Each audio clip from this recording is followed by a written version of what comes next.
with Lynda Kinkade.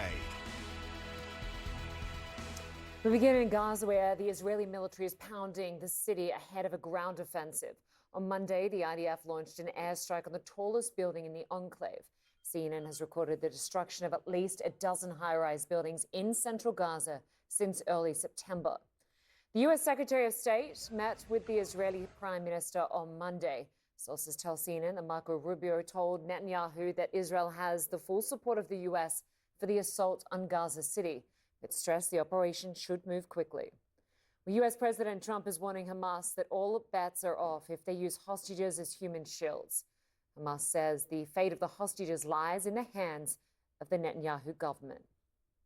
More than 10% of Gaza's population have been killed or injured since the war began. That's according to a former Israeli military chief who oversaw the first 17 months of conflict. That number is expected to rise when Israel launches its ground invasion of Gaza City. CNN's Jeremy Diamond has more. We need to warn you, some of the images in this report are disturbing. Gaza City trembles with each new blast.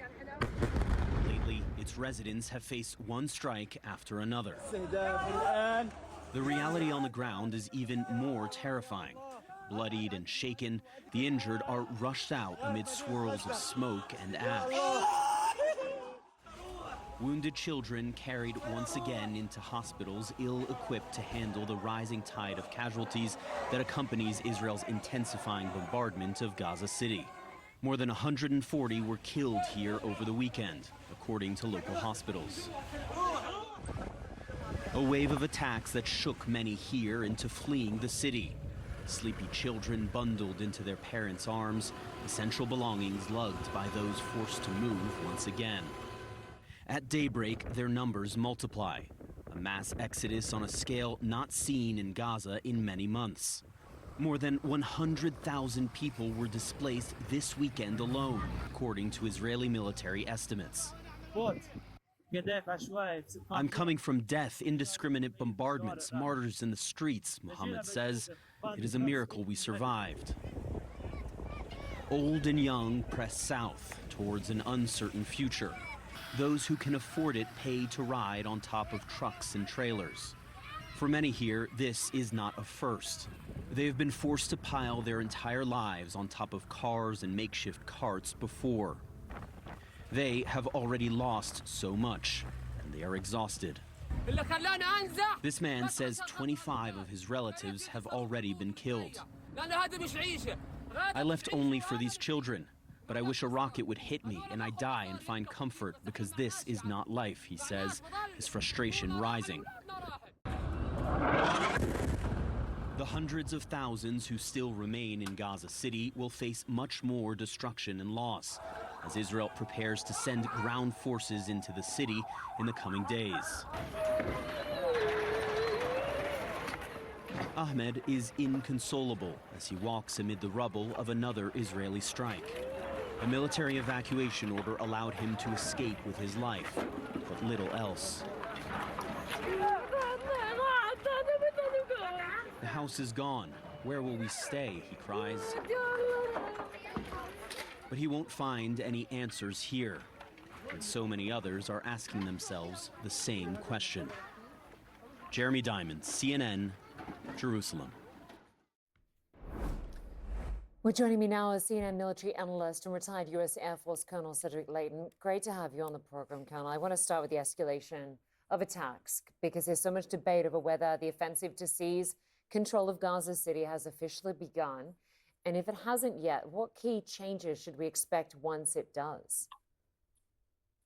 Yeah, Lynda, good to be with you. One of the key things to look for, I think, is the intensity of the activities. So we've already seen a lot of aerial activity. That may increase in intensity as this offensive moves forward. Of course, we'll also be seeing ground movements, and I would expect to see armored personnel carriers, tanks, things like that, vehicles like that, that the IDF would be using in order to move into the main part of Gaza City.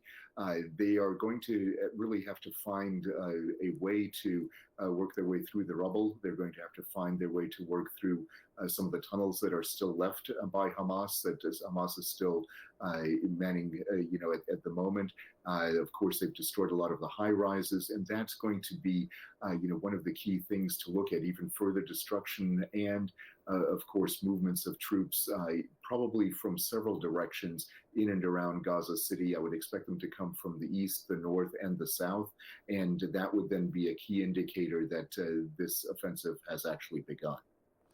The U.S. Secretary of State Marco Rubio is in Israel, offering strong U.S. support to Prime Minister Netanyahu's objective of dismantling Hamas.